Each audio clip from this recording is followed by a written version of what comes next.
There are people out there right now who are starting businesses. Absolutely. We know exactly what that feels like. You're right in front of them, so it's like having a billboard that you're actually putting right in front of somebody's face. When you're considering adding corporate apparel to your brand, these are some things that you should consider. A lot of website companies, they build it and then they have the ownership of it, and then you don't. You want to own your website. Hey, welcome guys. Welcome to another episode of the Marketing Compass podcast, where we help navigate you through the ever-changing world of marketing and advertising. I'm Nick Prentice. I'm the sales manager and digital marketing lead here at Blue River Digital. I'm joined here with Ryan. He's a senior graphic designer, video production, web design, vinyl, t-shirt printer, everything, all the hats under one. Ryan does a ton for our brand, so we're super excited that he's able to join us today. We're gonna do something a little bit different today than our normal podcast. We're not gonna have any break in the middle. We're actually just gonna have maybe a mini podcast. We're gonna try to keep this fairly concise and answer some questions we've been sharing, some recommendations we've been sharing around video, specifically auction videos, and probably even more specifically around the topic of land auction videos rather than personal property or estates, that kind of thing. So Ryan's here to talk a little bit about the process and what to think about when you're capturing that video, or you're hiring someone to go capture that video, the type of material that he needs, and then he's going to talk about some techniques and tips to remember about when you're editing that video, and then we'll talk more about how to use the video. So Ryan, I just want to start with maybe if you could share with us all, you get video every single day from our customers that are needing your help to kind of edit this piece down. What would you say is something that they forget when they send you that raw video? What's something that they need to remember to do? It depends on the company, really. I mean, raw video, I can usually work with most of it, but a lot of the raw video that I get doesn't completely cover the property the way that necessarily I do it. Not that that's the best way to do it, but a lot of times, drone, most land video is done by drone, and right. A lot of times drone will either be way too high, even though your limit's at 400. Some people think that, I need to be at 800 feet and look down onto the property, but we can get that view from Google Earth or Google Maps. We can get straight down on it. So we don't necessarily need that. So lower? Yeah. I mean, higher works if the fields are a large amount of acreage. If you have a 300 acre field, then you got to get pretty high so you can see the whole thing. You want to make sure you get the boundary lines. But that's not only what we need. So, usually when I fly, I do a high altitude, 300-400 feet, and do a 360 around the entire property and I don't clip. I don't stop. That's probably one of the main drawbacks is that a lot of the footage I get will be in just short 20-second clips. Even though that's great, I never stop filming when I drone. I let it run continuously. And what that does is I just do a complete 360 I'll rotate left and move right. I think that's important. So you're not saying 360 sitting in the middle spinning. You're saying definitely you're working 360 degrees around the entire piece of property while looking inside, right? And when you're high, you've got to be way back away from the property so that you can see the boundary edges. You always want to keep the boundary edges on the high altitude. You want to see the entire property. That's great, And when you get that 3/4 view or off of the corner, sometimes we use that as the shot, the brochure cover shot, because it's just more intriguing than looking straight down for sure. Or, sometimes off that 3/4 view, just like a vehicle or something. You want that shot, and sometimes that shot's the best. So That's another reason why I don't clip, because I can pick the exact moment where I think it looks best out of the video and pull that screenshot or that photo from it at the right moment to get good photos. What are some other angles you take? So then I also go low. So low altitude, a lot of times I'll dip down right above the corn stalks. Yeah. Or right above the ground, depending what it is, if it's harvested or 50 whatever. feet? No, I'm closer. Oh yeah. I'm 5 foot above corn stalks.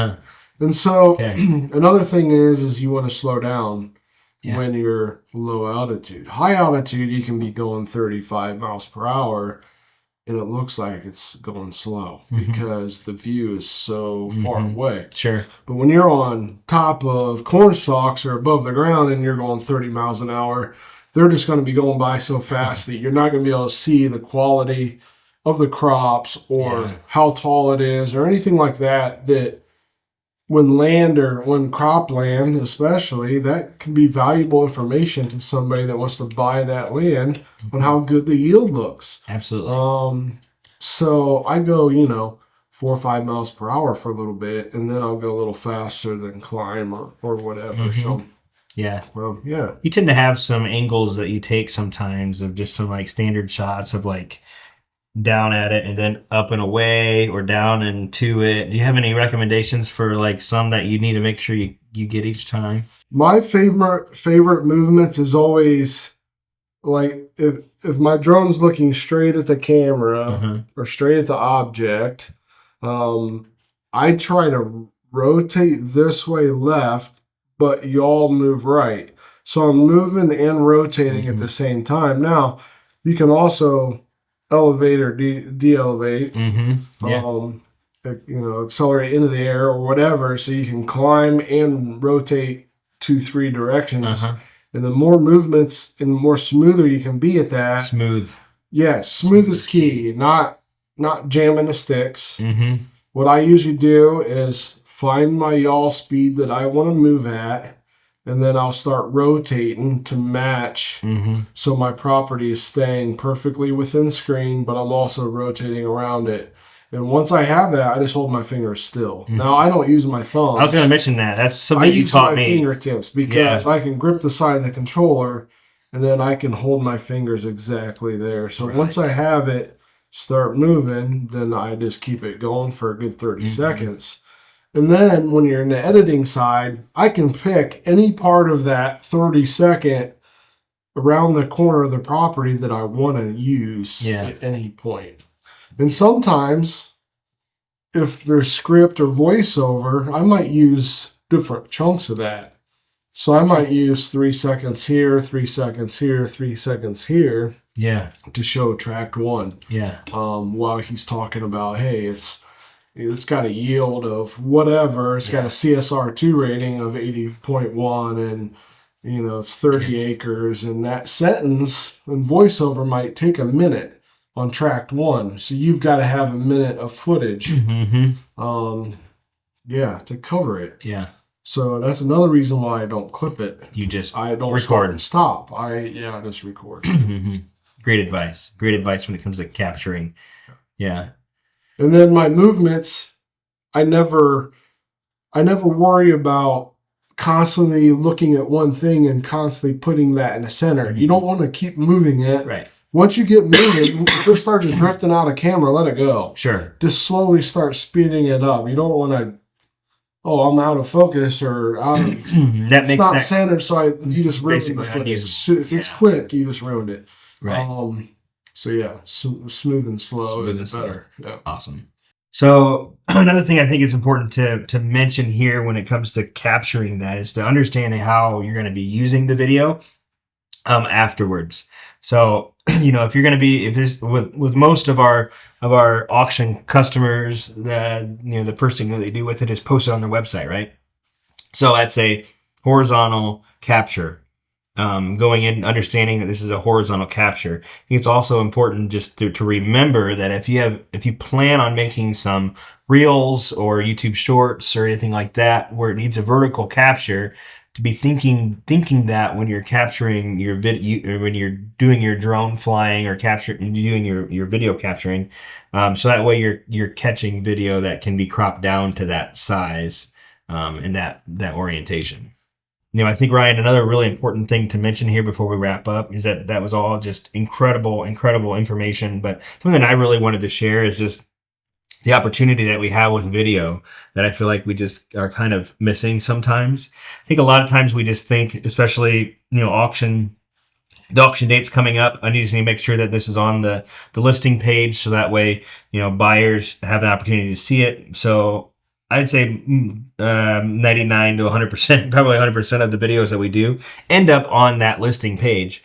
But there's so much more that you can be doing with that video, right? So, I just want to just throw this out there and recommend to people, like, you should every single video that you have done should be on your YouTube channel also. It's just an easy, free thing. Post it on your YouTube channel. If you need help with that, your marketing company should be able to help you with that. We can certainly help you with that. You can get us access to your YouTube channel, and we can post it there for you. If you don't have a YouTube channel, we can make one for you, and begin posting those there. Every single video you do, at least have that out there. So it's another touch point, another piece of branding for your company. But then there's so much more beyond that. There's all the social media platforms, so you should definitely easily just post that organically, at least on your social media platforms. And then there's paid advertising with video also that I think is missed more than half of the time. That is forgotten about, because we typically think of social media marketing. We think of Google Display, we think of Google Search, but YouTube marketing for your video, so you can run YouTube targeted YouTube ads. That's extremely impactful. You can get tens of thousands or even hundreds of thousands of views for a very small budget. So highly recommend considering YouTube marketing for your video projects once they're produced and made, and then start running a campaign to follow the rest of your marketing strategy.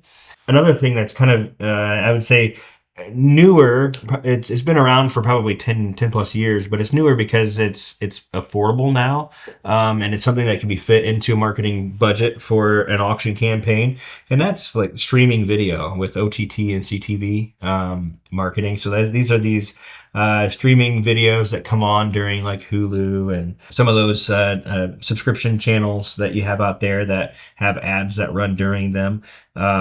Those are some great opportunities for specific targeting and behaviors and locations and things like that. So this is another piece of the puzzle that can be added in. So, you're investing a lot of money into having your videos created, and the amount of time that goes into capturing and creating your videos. Just recommend you just take advantage of all the opportunities you have in front of you to then market with that video, even though it's for a specific event that a lot of times is just a few weeks out. Still take advantage of that video, and you should be considering ways to add it into your marketing strategy, or asking your own marketing companies, like, how do I incorporate video into what I'm doing right now? Just because video is the future of everything. We say this year over year. Video is king. This is the year of video. I think Google has said that probably 4 or 5 years in a row, that the future is video. So you need to have some type of video in your strategy. So anything else you'd like to add, Ryan? Yeah, I mean, I think we were talking about the auction industry, and I think the auction industry is a little slow getting to the shorter reels. Most of the videos I edit are still the longer versions, 1 to 2 minutes, mostly 2 minutes. Although there are several companies now that use us for video, that we're starting to do pretty much a 2-minute and a 30-second alongside of it. That way they can use it for different platforms themselves. And, it's catching on, but it doesn't take much. Once I have the long version done, I mean, I just literally you can clip it delete up half of the long information out of it and use shorter clips of video. same intro, same outro, and in 30 seconds, it's just enough to catch interest. It's not overburdened with information, but it's, hey, here's an auction. This is where it's at. This is the date.